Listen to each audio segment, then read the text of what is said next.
The South Africans re-established their dominance in the last quarter. The penalty close to the line, and the try for prop Willie Meyer.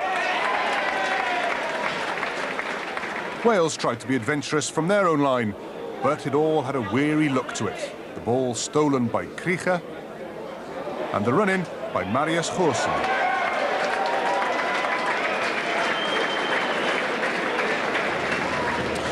The emerging Springboks in fine form, and it seems that they're too strong for Wales. But Phil, is that the sort of competition we need to be exposed to? Oh, exactly. We need more of those games. I was reading yesterday that England are going to play about 6 matches. They call them England A. I don't know why we called them the emerging side yesterday, with guys who were like 34 years of age. But what I would say is we need the players to be exposed to that kind of physical presence and pace. More matches like that, please. Yes, I played in one B game a year against France, and now you need more, don't you, Robert? Yeah, it did, definitely. I said it's bridging the gap, really. I mean, England, I know they've had 3 A games in the last sort of 5 or 6 days, so they're trying to get as many people involved, and obviously these players, by playing at an extra level from club level, are able to compete, you know, on the international scene thereafter. Too many times, Eddie, we've thrown players in from club level to play for Wales. They've had 1 or 2 games dropped. Oh, they're not good enough, not quick enough. Had we put them into A internationals, we could have said then, hey lads, you need another season of higher level of rugby. That's the way to find out if they're good enough. It would also appear that South Africa have no lack of strength in depth. Anyway, Alan. Well, those of you who have very good memories will recall the tour here in 1969, 1970, 26 years ago. It was the tour of the anti-apartheid protesters, a very unhappy tour for the touring Springboks, but some great rugby played as well on that tour. Great changes have taken place in the country since, but one of the key players in that match for Wales was the Llanelli prop, Barry Llewellyn.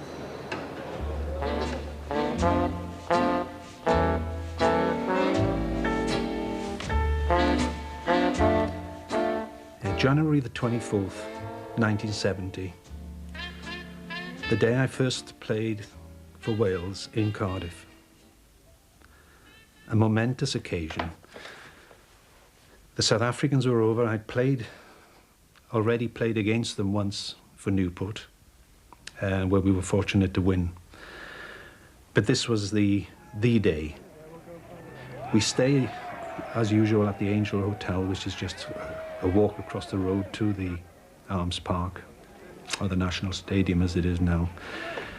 And that afternoon, we had to walk across, and then we became fully aware of the demonstrators, the aggression in the crowd, the comments, the shouts as we walked across. We were given a corridor to go through, but if anything, that aggression around us just seemed to get into our own blood.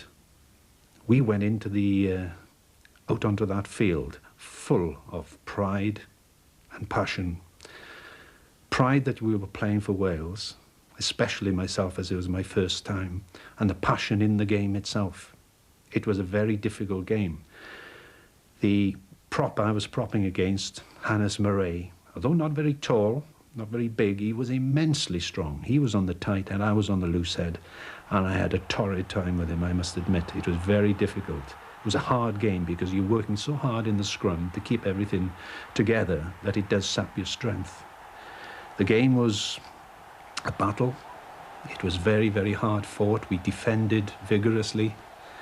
And when the score was 6-3, right towards the end of the game, Phil Bennett got possession on the touchline, knowing that the game was ticking away. He passed the ball inside to Barry John, who put a beautiful diagonal kick down towards the left touchline. At the time, I had this immense sense of urgency to get across the field, and I went as fast as I could with Mervyn Davies, and we arrived at the situation and the ball was available. It was on the floor. I bent down to pick it up, and then I heard this screaming voice coming in behind. I turned, and Gareth Edwards was coming in at 100 miles an hour, and I gave him the pass down, and he just got into the corner. The elation, we'd saved the game, we hadn't lost, we knew it was all but over. The conversion failed.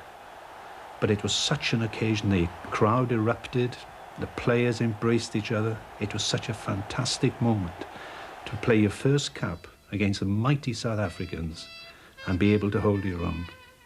A day I will never forget.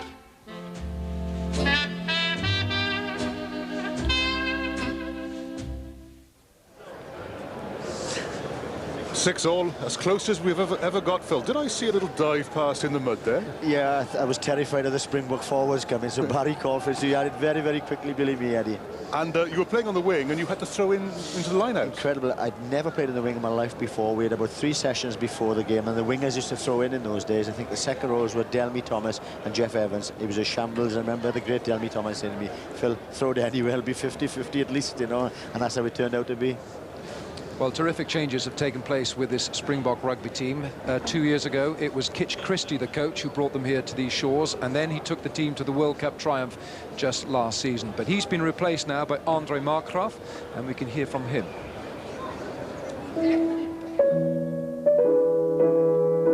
Andre Markgraaff, coach of the Springboks, and a long way from home in Kimberley. I've grown up on a farm, and it's a very hot place. It's 40 degrees in summer and -3, -4 in winter, so I know what it is to battle to come out on top. From Kimberley, he went down to the Cape to play rugby with Stellenbosch and Western Province. He was a big second row with a short career. I was only 29 when I retired from rugby because of the fact we were completely isolated as far as rugby is concerned internationally. And I decided to carry on with my businesses and get out of the rugby scene for a while because there were no future for any, as far as international rugby is concerned in South Africa at that stage. Soon he was back as a provincial coach. Soon the Springboks were back in international rugby, led by Francois Pienaar, who would take them all the way to World Cup glory. Markgraaff then became Springbok coach and left out Pienaar. It was a very, very, very hard and tough decision. How can you drop an icon like Pienaar, and he's a symbol? And unfortunately, we couldn't go for the compromise way at that stage because we think we have one of our better loose forward combinations in a long time in South Africa with Kruger, Venter and Teichmann. But dropping Francois Pienaar and making Gary Teichmann of Natal captain had a price. We heard over here of the radio phone-ins and the shows and the stories of death threats for yourself. Yeah, but I mean, that's South Africa. That's you know, the South African public is the same than some of the other rugby publics I know. They know nothing about rugby. You know, it's emotion and it's the same thing like what happened when they dropped Wayne Shelford a few years ago out of the All Black side. People couldn't believe it, and today they see a brilliant player in Zanzanbroek. Markgraaff's new Springboks lost a series on home soil to the All Blacks. It had never happened before. They then set out on tour to Argentina and France. 2 tests in Bordeaux and Paris, not the easiest places to rebuild in. It must have been the most difficult time of South African rugby history because touring France right now, I can tell you I've been to New Zealand, I've been to Australia. This is tougher in France. Touring in France is tougher than touring in New Zealand. La mêlée ouverte, le ballon maintenant pour Dalton avec un enchaînement de Teichmann. Hannibal pour Joubert. Pour se délier là-bas à l'aile. Et c'est l'essai. Oh, qu'il est beau cet essai. Qu'il est beau cet essai marqué par James Small. The Springboks took the series 2-0, so they come to Wales on an exhausted high. It's not going to be easy for the Springboks, we realize that. But if, I always say, a team can't perform if there's not a vision or something driving the team. And now with this 5 out of 5, this is the cherry on the cake. The new coach there, Phil, saying that France is the hardest place for them all to tour. Well, New Zealand's pretty tough, Ed, but you look at the French performances in the European Cup, the Brive, Toulouse, Dax, they've got magnificent players, and really it's been great for South Africa. They've won all their games, especially the test matches, and he's probably spot on. It is very difficult to tour there. One other point, Robert, he said that the reaction in South Africa to dropping Francois Pienaar, you've played out there, you know what rugby means. How tough would that have been? Well, it was obviously a tough decision, but I think it's more than just rugby. I think in a political sense, Francois Pienaar did so much for the country, and you know, it was obvious that he was going to get a reaction. Okay, Phil? It is a new Springbok side, new coach. Anything really new we can expect, or is it just going to be very solid? I think they haven't come here to lose. They've come here to win this final match of the tour. I think they'll be very good defensively, very well organised. And I think if they get a good lead, which they'll want to get a good lead, then they might express themselves. But up until then, I've played against too many South African sides. They're not here to entertain, they're here to win. Well, Andre Markgraaff, the Springbok coach, was talking about some of the great changes which have taken place in South African rugby. At the sharp end of it is a gentleman called Edward Griffiths, former chief executive of the South African Rugby Football Union. He's now head of sport at South African Television. He's here with us in Cardiff with Bob Humphries. Well, Edward Griffiths, has been a turbulent year for South African rugby with a change in the coach, the captain, the manager. How has that affected the national team? Well, I think it's probably a credit to the players that they haven't let the off-field disasters really affect their performance on the field. And I think you must draw a line between what's happened off the field, which has been catastrophic in many ways for South African rugby this year, and what's happened on the field. And it's really remarkable that nine and a half months on in the season, players like Andre Joubert, Cobus Wiese, Mark Andrews are still playing such outstanding rugby. So I think it's really a triumph for the players, and hopefully they'll continue that this afternoon. But Francois Pienaar was such a talisman for South African rugby. How have they managed to replace him? How has Gary Teichmann settled in? Well, I think Gary Teichmann's a sort of different kind of captain, if you like, a little less demonstrative, obviously much less experience, but a very good player, very decent sort of a person. I think he's probably won the respect of the players. Some people will try and make out that the success of this tour in terms of results justifies Pienaar's exclusion. But of course, I think anyone would accept that they would have won on this tour with Pienaar as well. But as I say, off the field, a lot of things have gone wrong. I think South African rugby has suffered in many ways, but we still have some very remarkable players, great players. And I think the hope of the country is that certainly they'll do the job this afternoon. Briefly, they say the South Africans haven't taken this game desperately seriously. Is that the case, or a bit of kidology? Well, I think South African rugby was probably professional before everyone else started using the word professional, and I'm sure that'll be the case today. With the green jerseys on, they're doing a job, and I'm sure they'll come out all guns firing. Well, Edward Griffiths is now head of sport at the South African Broadcasting Corporation, former chief executive of the South African Rugby Football Union. He's got his views. There are others.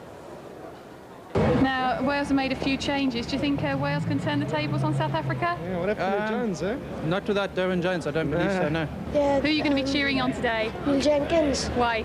He's a brilliant kicker and he's good outside half, he shouldn't be full back. Who are you supporting, boys? Wales! I've been a rugby follower all my life, but my biggest ambition is just to stand at Cardiff Farmers Park and to hear the people sing. And that's why I'm here, just to hear the people sing. I don't care what the result is, as long as the people sing well. So do you think they're going to do better against South Africa? I don't know, it's going to be a really tough game, but Welsh spirit, they'll be there. They'll put up a good fight. They've got an excellent back row, and they've got a very good fly-half. Who do you think is going to win today? Well, I think it's going to be South Africa, but I think it'll be quite a close game. I think everyone's written Wales off, but I think we're in with a shout. I just like the whole team. I think the thing is they work as a team, and that's what counts. You know, individual players, some of them are good and some of them have better aspects than other people, so like the whole team is the best, yeah. I would prefer Neil Jenkins to play outside half, but certainly as his injuries, that's impossible. And I think that the inclusion of the Pontypridd forward certainly an advantage to the Welsh team. And let's see if this boy Rowley will do well now. But that's the change I would like to see in the pack. Jonathan Humphries out, Gordon Jenkins in, and John David's back, a tight head. So that's the mood down here on Queen Street. Back to you, Alan, at the National Stadium. Our reporter on the spot, Laura Watts. So the crowds are coming in here. There's a crowd of around about 49,000 expected, and they're going to see some jewels in the South African crown. There's some great fullbacks around in World Rugby these days. Christian Cullen for New Zealand, Jean-Luc Sardoune for France, and Matthew Burke for Australia. But for South Africa, there's Andre Joubert.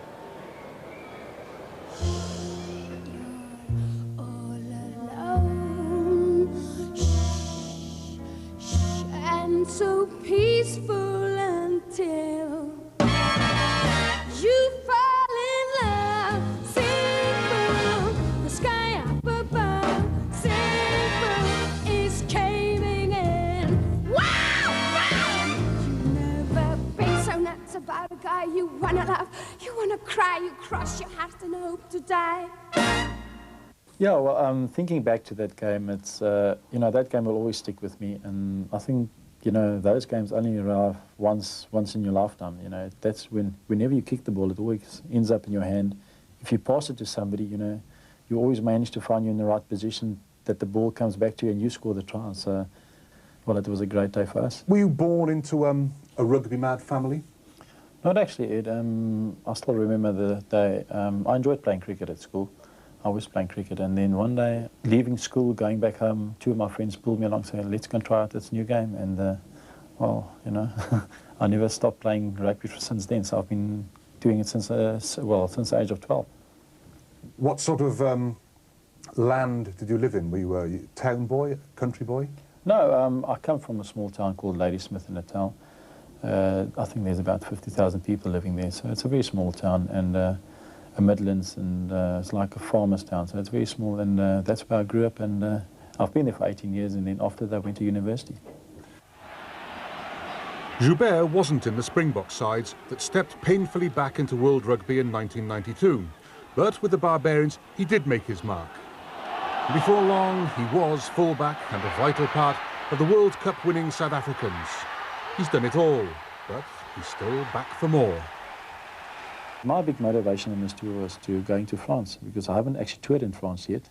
So, you know, that was my big motivation factor on this tour, is to be involved in the team and to beat the both tests. And they've got some great wine over there, and you know, and Did you have big contests? Oh, Stellenbosch is better than this claret stuff here. Oh no, it's you know, whatever wine you're getting there, you know, you just try and taste it, and you actually do compare it back with South African wine, and obviously, you know, you're back in your own country saying, no, I think we've got better wine back home. And does this particular vintage travel well? Joubert, the complete all-rounder, but he is 32.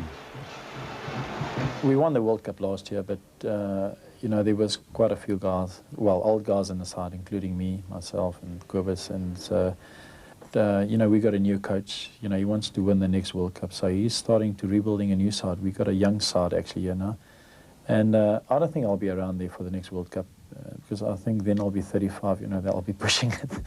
Yeah. But you know, I'm here on the tour. You know, I just want to help the young players, you know, to pick up experience, and I think that's what it's all about. So, you finish playing. You suddenly say, oh, I'm not going to make the World Cup. I pack in. What do you do? Oh, no, it's not like that. When you reach a new season again, you know, there's new motivations, the new Super 12. I think that's my next aim. So you've got to set yourself some short-term aims. Have you ever been tempted, especially recently with rugby opening up, to just say, oh, a season in London, a season in France? Yeah, well, it's happening now. And, you know, you just saw Francois coming to Saracens and Joel leaving South Africa, joining up with Leicester. And, you know, that's the thing of the future. You know, I think you always got to consider that. And, you know, well, if the right offer will come along, you know, I would also always consider it. I'm mad about the boy, and I know it's stupid to be mad about the boy. I'm so ashamed of it, but must admit the sleepless nights I've had about the boy.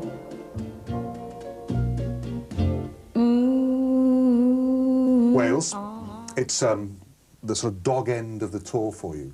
Is that going to be difficult to lift things again? Yeah, it's been a long week, and it's also a Sunday game, so that actually just makes it a day longer. But, you know, we've got a big motivation for us now, is that Wales has never beaten the Springboks since they've played them, so that's a big motivation. We don't want to be the first side that's going to be losing against Wales. But the same with the Welsh, you know, they want to be the first side to beat South Africa, so there's going to be a big motivation from their side. Joubert, #1. Yeah, you know, like everybody says, I'm the #1, but when I go out there, you know, I never think of being the #1 or want to be the #1, you know. I just want to go out there, go and satisfy myself, satisfy my coach, and obviously my supporters and my country, you know, and I just want to play a good game and be a satisfied guy when I come off the field. The boy.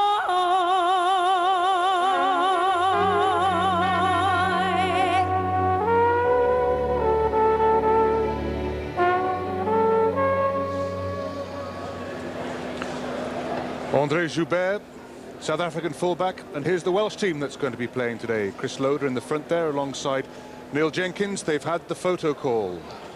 It's official. Phil, André Joubert, star man. Magnificent player, easily in the top 3 of World Rugby as full-backs. Great attacking player, you know, great left peg with him. But I would think, Eddie, after seeing Matthew Burke over the last month or so with Australia, I think he possibly is a stronger all-round player. You know, he can kick goals as well, but Joubert ignored your peril, one of the greats over the last 20 years. Cullen, Burke, Joubert, I mean, you're nitpicking to have to choose between them, aren't you? Robert, there was a suggestion there that, you know, if an offer came from an English club, he might just go. Bristol going into the coffers. See the checkbook in his inside pocket there. I mean, I'm sure that most English clubs would love to have a player of his ability, to be honest with you. They've already gone for, you know, Leicester with Joel Stransky, Saracens with Francois Pina. I mean, I don't think is well out in South Africa off the field, so I think there's a chance that if the offer came, he'd come. Rob, were you surprised when Joel Stransky, the man who won the World Cup for South Africa, was left out of this touring party? Yeah, I was, although I'd kept in touch with the people in South Africa, and I don't think Joel's form was that good at the early part, but I mean, he's a great player, he's a great talent, and I think, you know, coming to Leicester is a new challenge for him. Like Wales, you get your critics, don't you? Joel Stransky's been criticised in South Africa, just like the outside halves here. It's the same, isn't it? Just like the old number 8 salad. No, it is.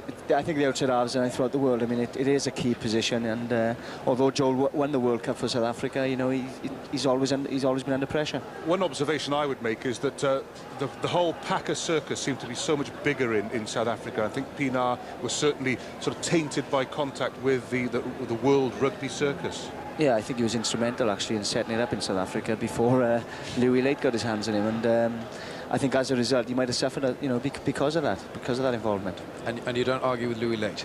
No. Well, now you've had a busy time recently, haven't you? Yes, I have. It's been a busy couple of weeks putting together the match on Wednesday, and yeah, it's been pretty busy. Well, we can show you some of that now, because Robert Jones has, for the past few weeks, been getting players from all over the world to attend a very special match at Bristol, his club, for his testimonial. It was a World 15 versus a Robert Jones 15, a very friendly testimonial match for the former Wales scrum half.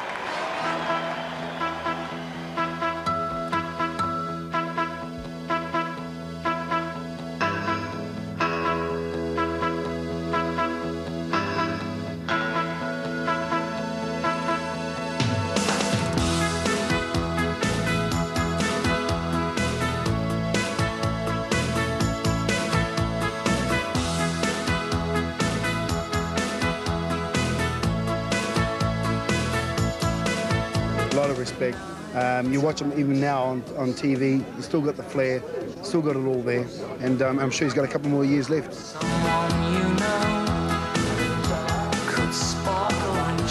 First on the score sheet, the Ireland lock, Neil Francis. It's quite ironic really, we come from a small village of Trebanos, population about 1,200 people, and in 1986 we had 3 people from the village actually playing international sport, myself, Robert Jones and Greg Thomas. And it was nice in 1989 that Rob and I played together half-back with Wales, so it's a proud moment and one for the record books, I think. Just lying smiling in the dark, shooting stars around your heart, dreams come bouncing in your head. And a try for Bristol's Paul Hull. You have a very good spirit, and you have a lot of respect for another player, for his team, but for opposite team too.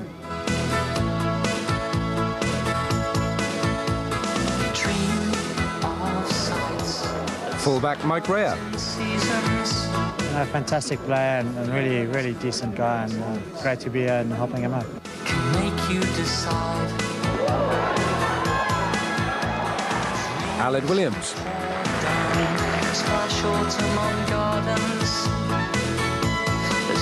Talkative. Like most scrum halves, they're chirpy sort of characters, aren't they? And, you know, they'd all make very good referees, these scrum halves, because they seem to know a lot more what's going on than the referee themselves. Just lying smiling in the dark, shooting stars around your heart, dreams come bouncing in your head, pure and simple every time. A typical try for the England flyer, Rory Underwood. Don't sell the dreams you should be keeping, pure and simple every time. 1989 Lions tour down to Australia, and we won the first test, and Australia were looking good for the second one, and then first scrum, Nick Farr-Jones was going to put the ball into the scrum, and Robert proceeded to stand on his foot, and Nick spent the rest of the game trying to get back at Robert, not concentrating on the game, and Australia ended up losing.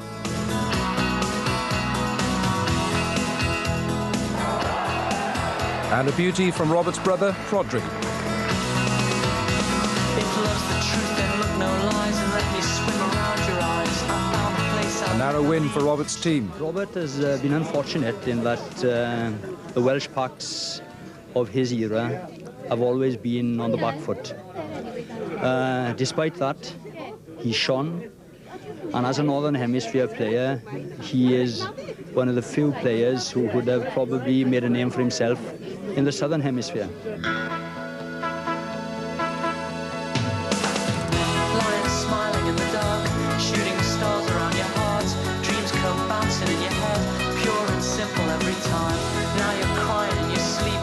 I wish you'd never learn to weep. Don't sell the dreams you should be keeping, pure and simple every time. Look at me with starry eyes, push me up to starry skies. The stardust in my head, pure and simple every time. Fresh and deep as oceans new, shiver at the sight of you. I sing a softer tune, pure and simple over you. Pure and simple just for you. Well, I think you can laugh now, Boa. You could have started a world war down there. That was an accident. It was an accident. You mean he accidentally It wasn't put his foot under yours? premeditated, honestly. Great series that, though, 89? Yeah, Lions. it was, yeah. It was tremendous. And a great competitor, Nick Farr-Jones. Oh, yeah, one of the best. Certainly one of the best I've ever played against him. Now, tell us about life with Bristol, Robert, and your injury, because you've been out now, you've had the back surgery, haven't you? Yeah, well, basically 6 weeks ago I had the discectomy, which is to remove part of the disc. But this morning I seen the neurosurgeon, Bob Redfern, and he's given me the go-ahead to start training and playing, so I'm ahead of schedule. You've got to go ahead to start jabbing again, Robert, have you? No, those were my younger days. They were. You enjoying life at Bristol, though, Rob? Yeah, it's fun actually. It's it's a great start to the season. Personally, things are going well. Unfortunately, I had this back problem and I had to have the operation, but hopefully I'll be back now within the next couple of weeks.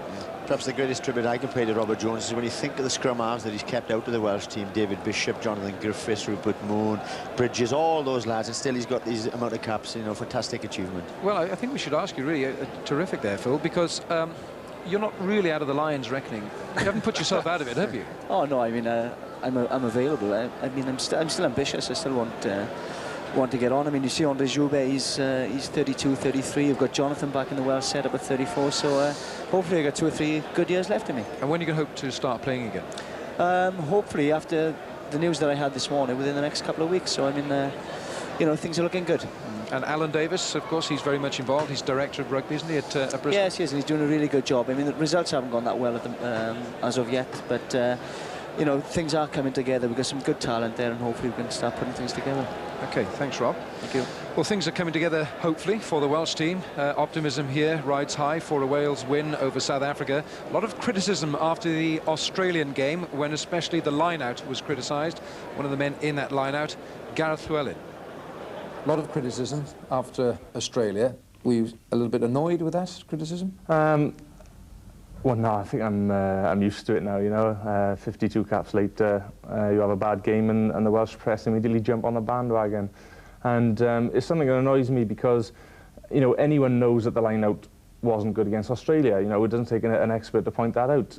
The problem is identifying what went wrong and correcting it. It's just that the Welsh press just clutch at straws and just say, well, let's change some people, let's get this guy and let's get that guy in. Well, maybe it's not the answer. Maybe there was just something particularly wrong on that day why the line-out didn't go well.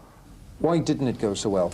Well, it was a combination of things. Obviously, people expected us to go well because John Eales wasn't playing, and you can't pinpoint any particular individual, but it was a combination of things, and a line-out defence system that Australia employed against us, which worked quite well.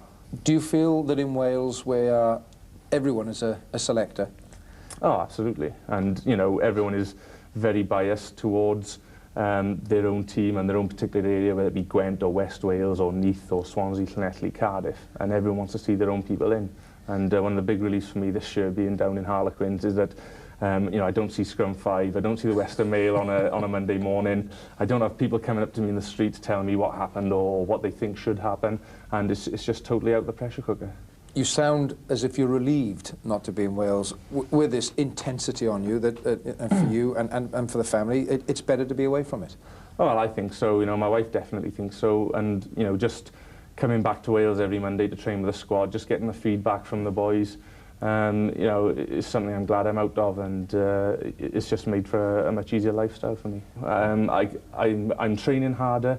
I think I'm playing a higher standard of rugby, and I haven't got as much pressure on me outside the game as I had when I was back in Wales.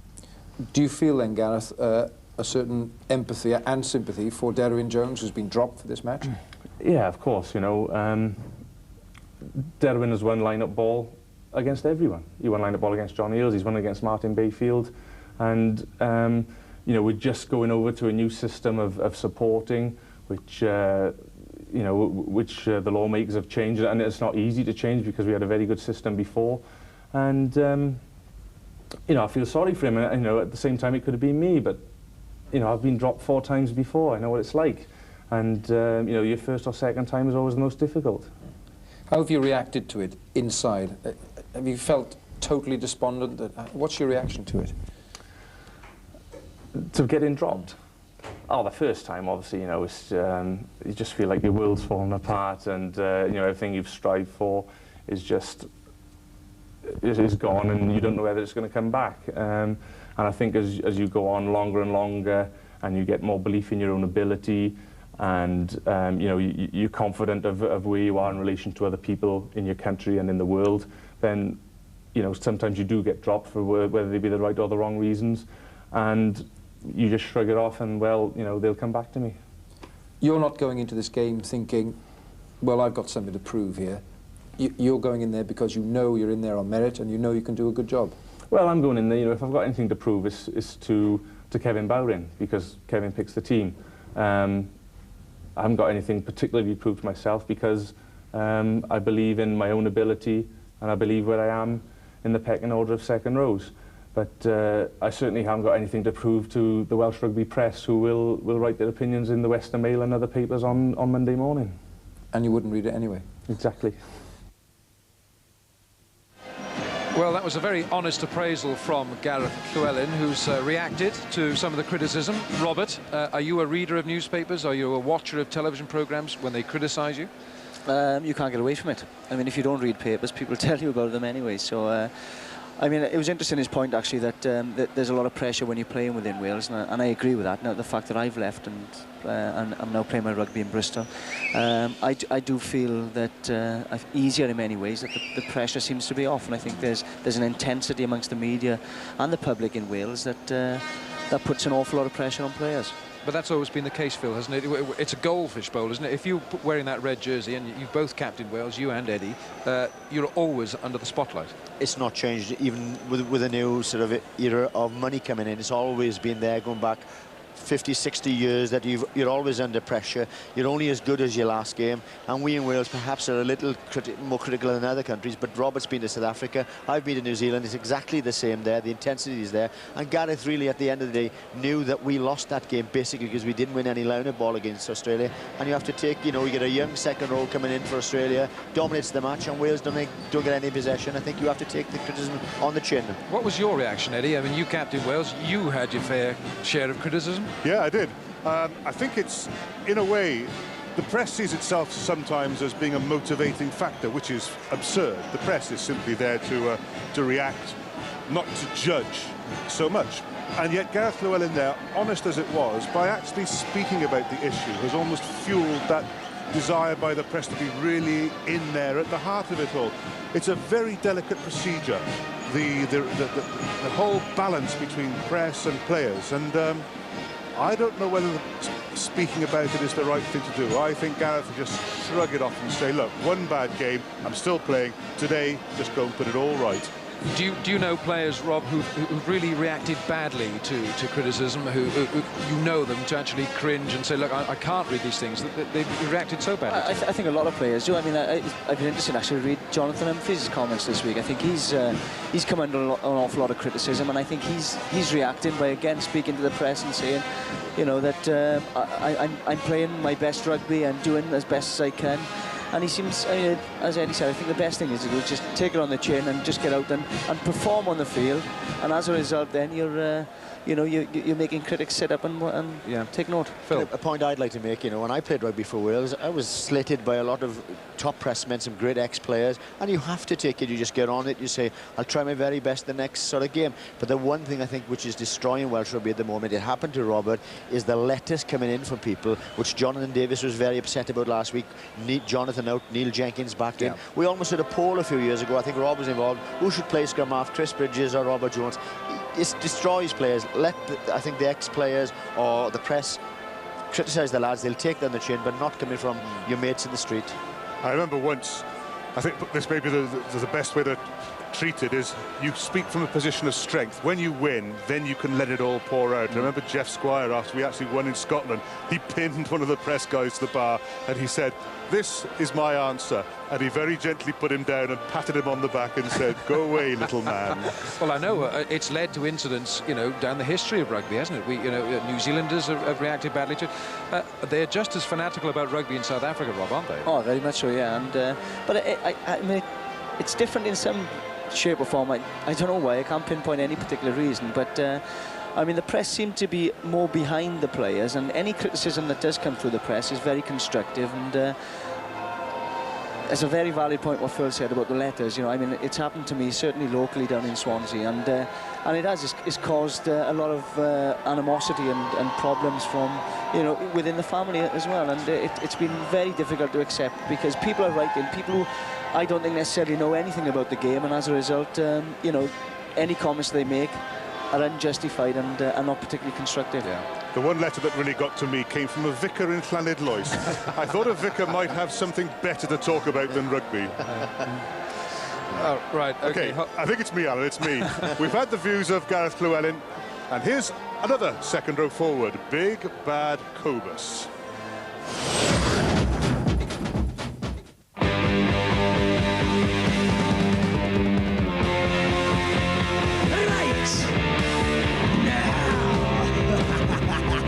My mum will never believe this. I mean, never.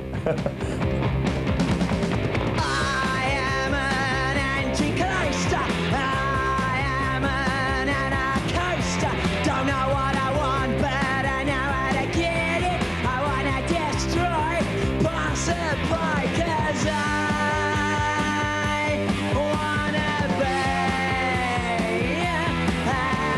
anarchy. I've never went on the ever have I gone into the field to sort of punch a guy or kick a guy out of nothing. I mean, the once or twice it happened, I had been provoked and I've unfortunately retaliated. So I don't see myself as a guy that goes into the field to do anything else but play rugby. I don't think I'm a dirty player. I think I'm an aggressive player and plays the game aggressive. It's a contact sport. That's the way you have to play it, especially if you're a forward. Did you manage to wrap an arm around Olivier Mail afterwards and go out for a... We had a chat afterwards as we walked off the field, and there's no hard feelings. I mean, it's very competitive out there, and that's the way it should be. It's always difficult to play in France. I mean, those guys just climb in and go ballistic. I mean, they love their rugby as well.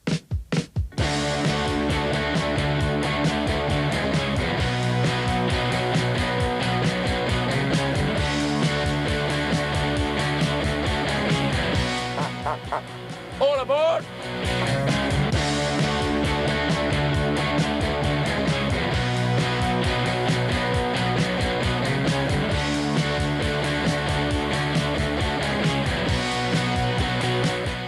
When we train hard. When we sort of party, we party hard, and that's the attitude you must have. I mean, you've got to, I think, a very, very important thing of a team on tour, especially, is team spirit. I mean, that sort of is a vital part of any side. They're not still laughing at your jokes, are they?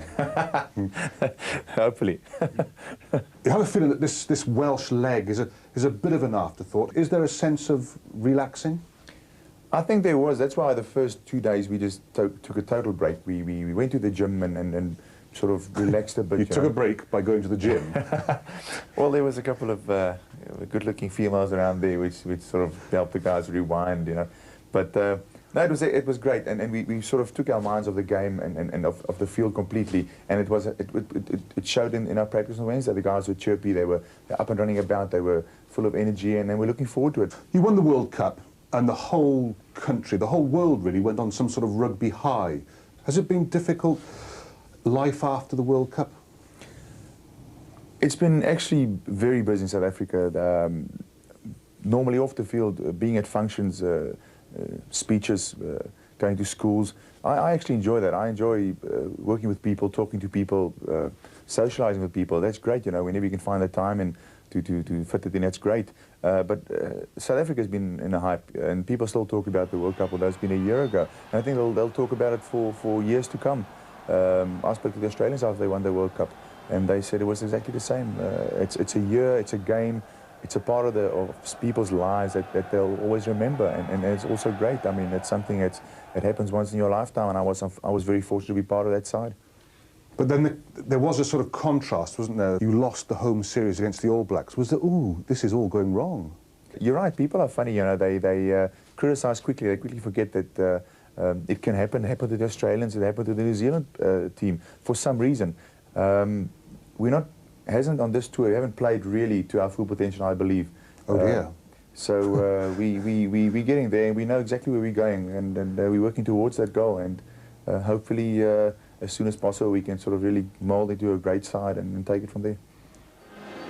Well, that's Cobus Wiese, the gentle giant of South African rugby. Robert Jones is... have you played against him? No, I didn't actually play against him. I didn't play against Transvaal. I had an injury, so thankfully. What's his reputation in South Africa? I mean, off the field, he's one of the nicest guys you could meet. But he's a different animal when he takes the field. He's a hard man. Yeah, yes, he's regarded as a hard man. But one thing that struck me, we all think of Cobus, thank you for the pronunciation, Alan, Cobus, that he's not as enormous as Martin Bayfield, he's not as tall as Derwin Jones, he's 6'5", and he runs his weight. The good thing is he wins his front of the line-out ball there, or whatever position he jumps in the line-out, but he's also great in the loose, and that for me is an extra bonus. Big man, punching holes in the middle of the field, and he is very aggressive and nasty. A few mascots down there. The goat won't be in the second row, but for me, Phil, it's become a key position. 4 or 5 years ago, we were talking about the full-back being about everything coming in.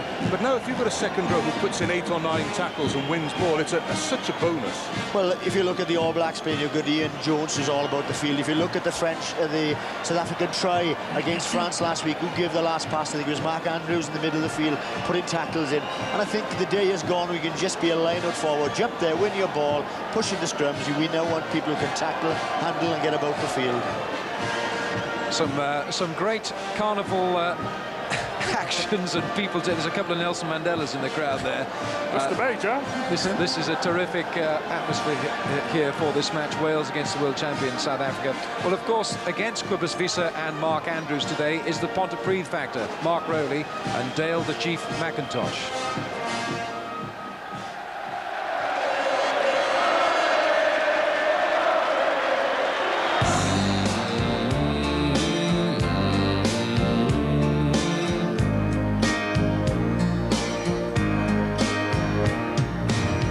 I'm delighted for myself, for my family, and obviously for Pontypridd as a town and as a rugby club. It's a great occasion.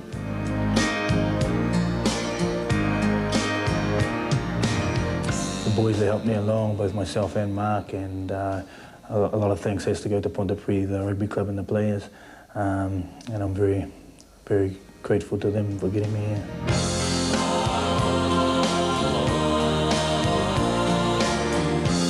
I was very surprised. I knew there was people looking at the game Saturday, and I thought that my partner in crime, Greg, had so much of a good game that I thought I might be overlooked again. Everybody keeps mentioning my age, but like I said, I think I'm better now at 32 than I was when I was 22, so experience and age all goes a long way.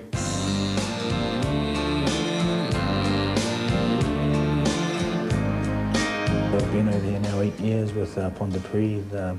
I've watched and I've experienced the atmosphere from the terraces, and just to be out there and knowing it's directed at you is a hell of an occasion. 7.5 years is a long time to wait in a rugby sense, but by no means do I want anyone to think that I was after a cheap cap, so I think the extra 3 years put on me after the Scottish experience was due, and I was happy to serve that sentence.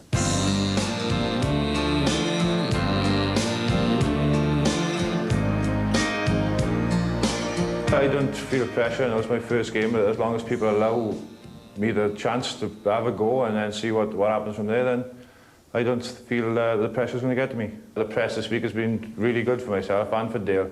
I just hope they're not expecting too much of Dale and myself, to turn everything around just overnight.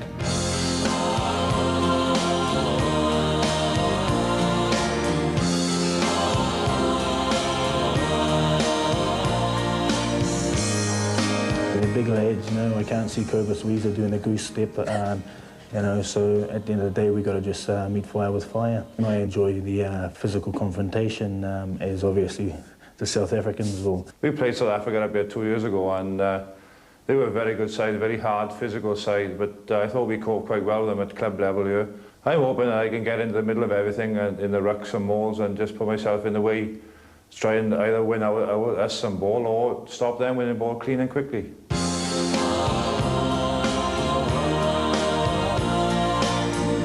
There's a good confidence there. There's a bit of a buzz now, and we think that we've got to beat South Africa one day. Hopefully it can be this Sunday. It's not all about Chief out there on Sunday, it's all about Wales, and I've made a commitment to the players and the Welsh community, and we're striving for success, and anything that less than a win is obviously not a success.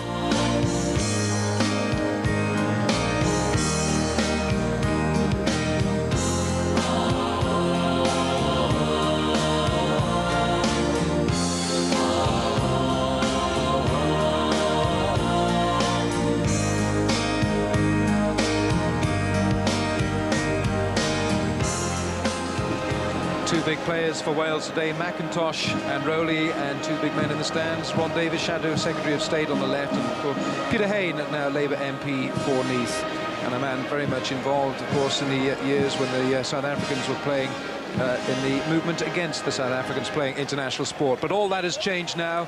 There's a new government, there's a new regime, there's a new Springbok team as well. The fans have come in thousands for this match. Only 4 of the 1994 South African side are playing today. Andre Joubert, Joos van der Westhuizen, Ruben Kruger and Mark Andrews. And on that November day back in '94, South Africa won by 20 points to 12. It had been 25 years since the Springboks had been in Wales, and before that it was 3-0 to South Africa. That was the time when the Arms Park was flooded. The banks of the Taff burst and all the water came across, and there were about 5 feet of water on this turf. Well, the turf is actually in pretty good condition these days.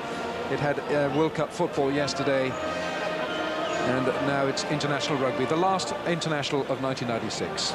Yes, indeed, and there were fears that the stadium would not be full today, but it's looking pretty good. Great atmosphere at the Arms Park, and I think we're in for a great afternoon. To the talking head players. Well, the Welsh boys have been pretty keyed up for this match, and let's get some of their pre-match thoughts.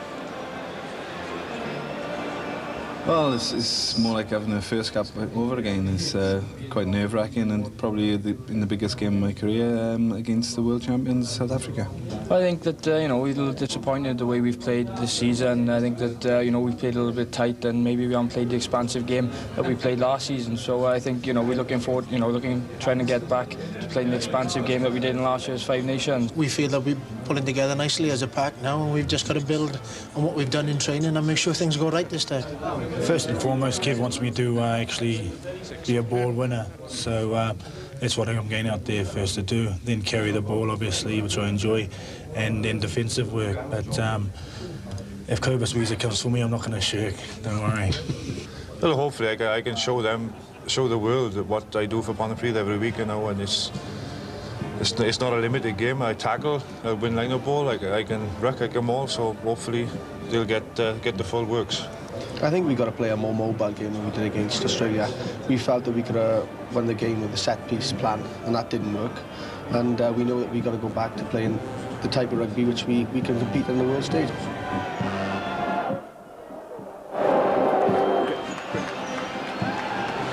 So the South African flag is out in great numbers here, and I'll correct my mathematical mistake I just made. 6 of the 94 Springbok side is playing here today. I did forget Jampie Mulder, the centre, and Henny LaRue the Transvaal Centre as well. Both those Transvaal Centres playing today. Great atmosphere, terrific atmosphere. Delilah being sung, the South Africans singing as well. Cardiff is the place to be today. Yeah, the Springboks are here in force.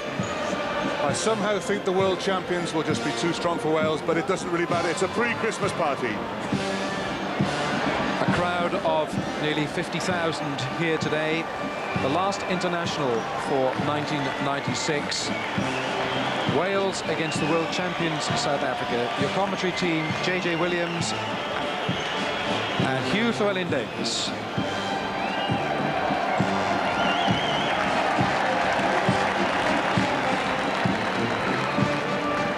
Welcome to the Arms Park. Croeso mawr I Barker Arfe Caerdydd. It's a mild, grey December day here in Cardiff, and there's a festive feeling in the air. Christmas shoppers and rugby fans are mixing freely in the streets outside.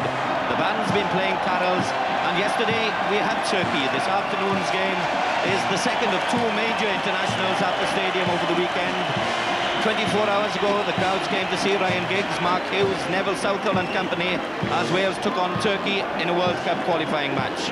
Today, the rugby poster back up, the pitch is hastily remarked, and the stage is set for Wales to take on world champion South Africa in the final match of 1996.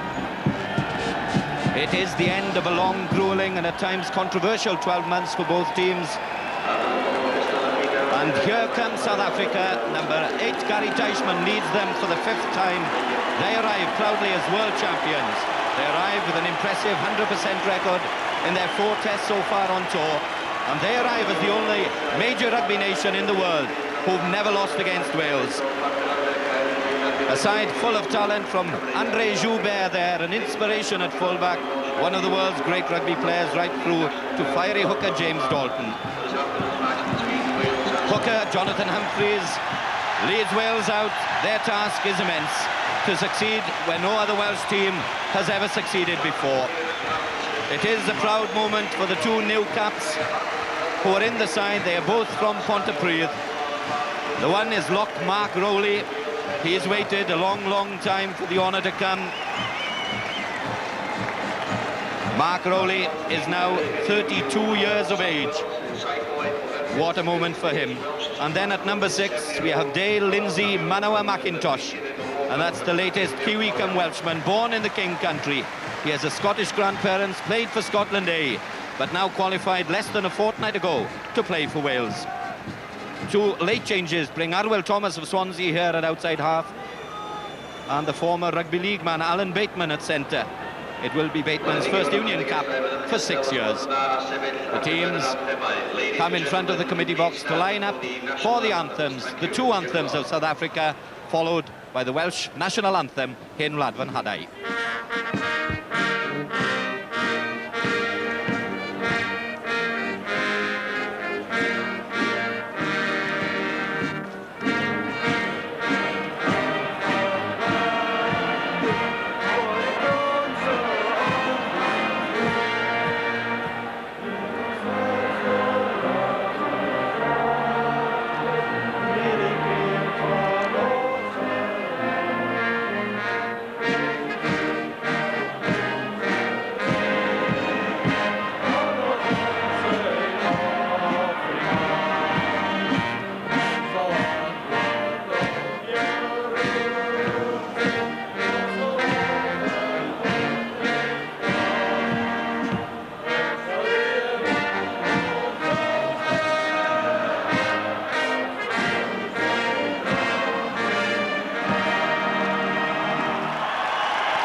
emotional moments for all. Wales have been forced to make 2 changes from their selected side, Alan Bateman and Arwell Thomas in at centre and outside half respectively, for the injured Gareth Thomas and flu victim Jonathan Davis. 2 new caps are both in the pack from Pontypridd, Mark Rowley at block and New Zealand-born Dale McIntosh out of position at 6. Colin Chavez, 7, starts an international for the first time, 13th time in charge for Jonathan Humphreys, and that's equal to the Welsh record for a forward. But South Africa create a new world record by naming the same side